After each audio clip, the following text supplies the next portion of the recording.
Tech Transformed is brought to you by School of the Future International Academy. In short, SOFIA. SOFIA is a non-profit, non-governmental organization which supports educational institutions, school leaders, and educators to improve their knowledge and skills. We contribute this way to the creation of equal opportunities of every student around the world.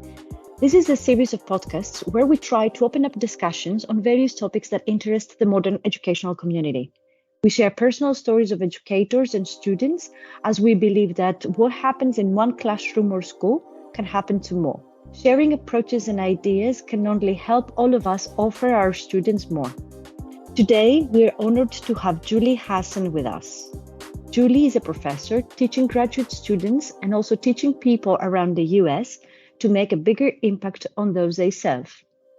Julie is teaching future school principals and tries to equip them with knowledge and experience that will enable them to make a difference in their future schools. She would also call herself a story collector, and this is what sparked my interest in her when I first read about her work. Julie has a website where, among many other interesting things, she shares student stories about teachers that had a big impact on them. She called this the Chalk and Chances Project. We are here to share stories on how educators have managed to change students' lives by asking the right questions. Hello, Julie. Hi, Natassa. I'm so happy to be with you today. Thank you very much for joining us. To begin with, could you tell us a little more about the Chalk and Chances Project? Sure. I'm a qualitative researcher, which means I collect data through interviews and observations. And I set out to answer this question: what do teachers say or do that makes a lasting impact on their students' lives? To answer this question, I interviewed former students. They're not hard to find, they're everywhere. So I started to go to places where people congregate: craft fairs, parks, flea markets, farmers markets, and I invited people to talk to me about their favorite teachers. And when they did, they often shared a story. So those stories became the Chalk and Chances Project. I tried to post a new one every week. We're continuously adding new stories to the collection, and they tell us so much about the importance of teachers and teaching. It is amazing work. I will leave the link for this website in the description of this podcast for everybody to go and visit. I spent a lot of time reading people's stories, and I was thinking that how proud these teachers are that without even noticing, they made such a big difference in people's lives. Oh, well, some of them noticed intentionally, but some of them they didn't even notice. Yes, I love that. It's often these very small moments that teachers probably don't remember, but they send such a powerful message to kids that students remember for years, maybe even for decades after they leave that teacher's classroom. This is very powerful. So, considering the amount of time educators spend with children, asking the right questions can sometimes change a person's life. Can you share with us a story when the right question indeed changed a student's life? Yes, so we can't really help someone unless we understand the problem that they're having. And that Mhm. comes from asking the right question. One of my favorite stories was shared with me from a young man named Marcus who talked about Mrs. Pope. And in the United States in high school, we take a class called home economics, which is cooking and sewing and kind of life skills. Marcus loved the home economics class with Mrs. Pope because they cooked on Fridays. And one Friday they were cooking chocolate chip cookies. And Mrs. Pope said, when the cookies cool, you can each eat one. But he realized she saw him put 3 more in his pocket, and she asked him to stay after class. And he expected his teacher to give him a lecture, to maybe send him to the office or exclude him from cooking. But instead, she asked a question. She asked, "Are you hungry?" And he was. So simple. So simple. So instead of assuming that he was a thief or that he had no self-control, she asked, what's going on? And he was hungry. He said his father left the family weeks before. They didn't have electricity. They didn't have much food. His mother wasn't doing well, and he was hungry. And I think about that story so often because we could be disciplining a hungry kid just based on the assumptions that we're making. And she started to let him wash his clothes in the wash machine in the home ec classroom. And she would bring in bags of snacks and sandwiches for him. And he said she's the only reason he made it through high school. And by just starting with a question and then trying Mhm. to care for this student, she changed his life. She had to push aside because we know when students don't follow our directions, we can feel disrespected and frustrated and angry. And she had to stop and push aside all of those feelings and instead become curious and ask a question. This takes me to my next question. What qualities should a teacher have to be able to ask the right questions? What should they do in order to ask the right questions? I think there are two main things. One is humility, because when we Mhm. assume we already know something, that's a lack of humility. When we make assumptions about a student instead of asking questions, then what we're saying to the student is we know more than you. But really we Mhm. need to know what our students know in order to serve them.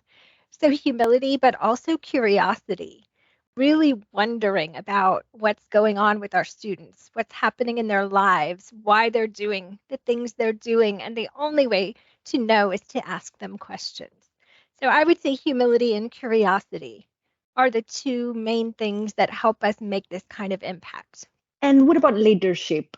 What can school leadership do in order to reinforce an environment where people would show humility and curiosity to the I, students?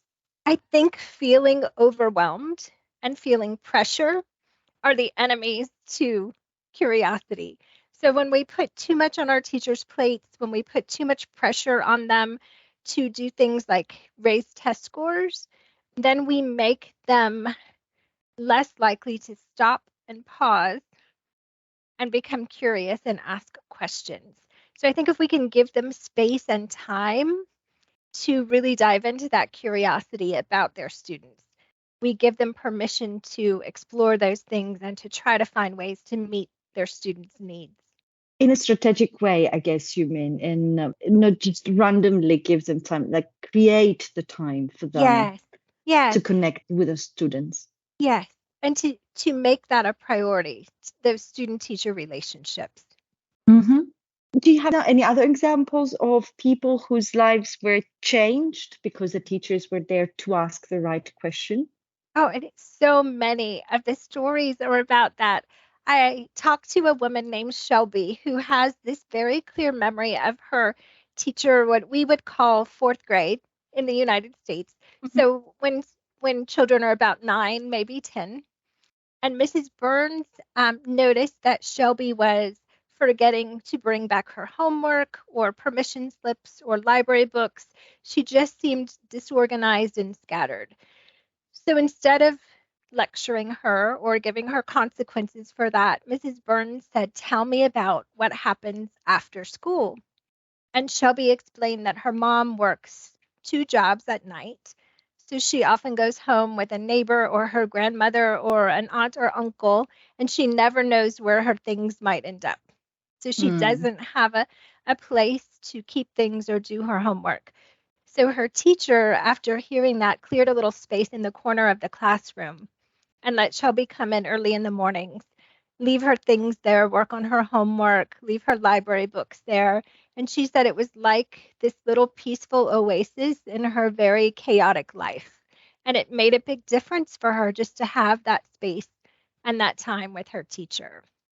Another example where the teacher didn't just presume that this is an indifferent student who does not really care, but asked what was happening in the family. And I was thinking as you were speaking, do you think that this is something that the teachers can pass on to the parents? Should we train the parents to ask the right questions as well? Yes, I think the more we can share information as partners, teacher and parent, the more we can help our students. So by asking questions, each of us, and then sharing information with each other, we can really make a difference for kids. Mhm.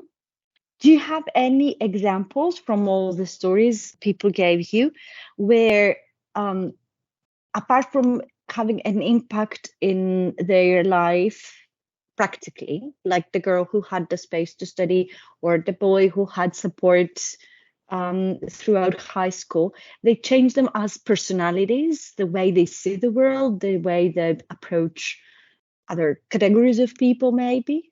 Yes, I love the way teachers help kids see possibilities for their lives that they didn't see before.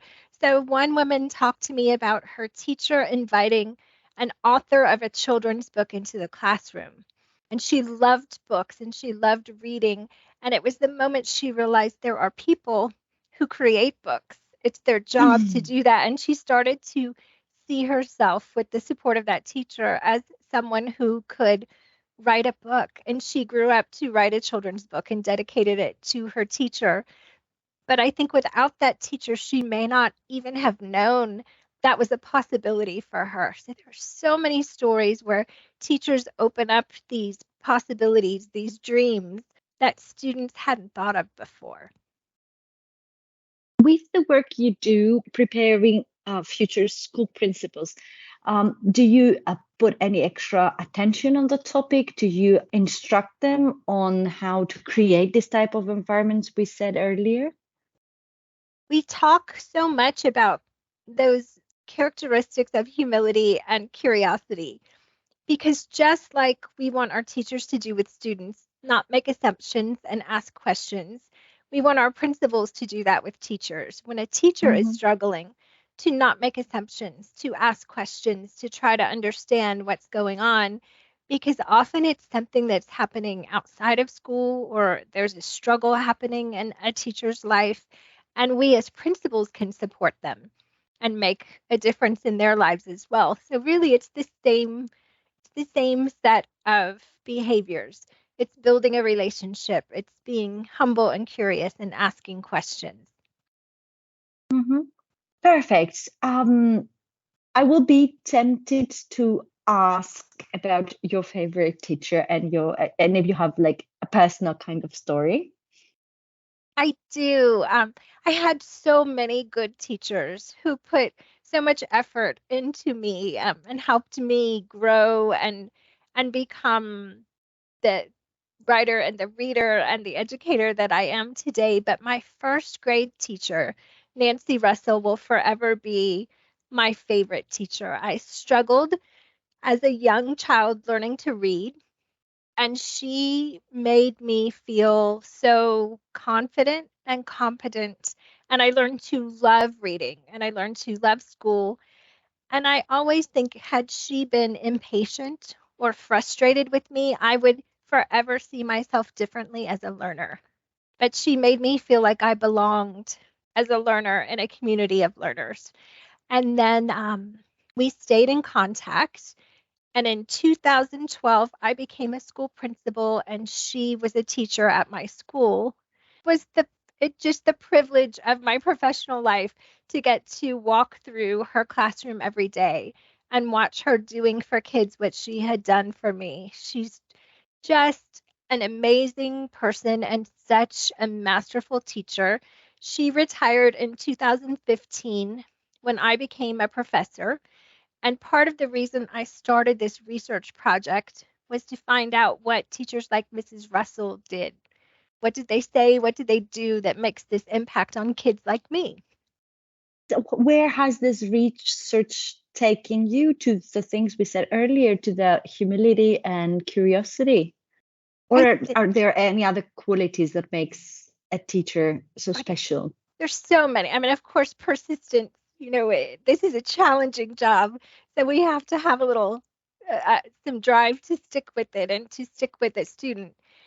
But for me, doing this research has made me realize that everyone has a story and everyone was once a young child in a school.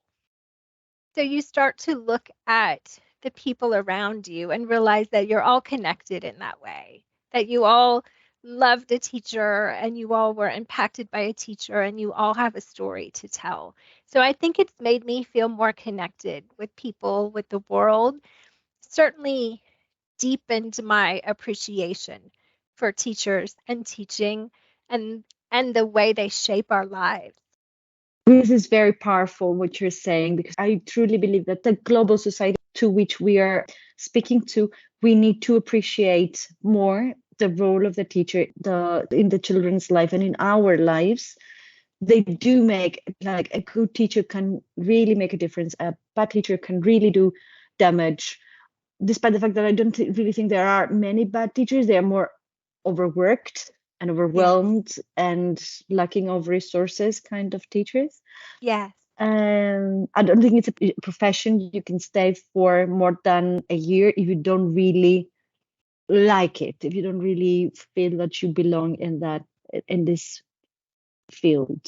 I agree. It's too hard It to is do it it is if too you don't hard. love it. Yes. It is true. So, reaching the end of this discussion, I would like to thank you again, Julie, for being here and for sharing these touching stories. Were definitely inspiration for all of us. I really liked what you said about us all being children once and having teachers who loved us. It is nice to remind ourselves every now and then that somebody cared about us when we were little children, and that these people supported our classmates who needed more support than us, maybe. Yes. Yes.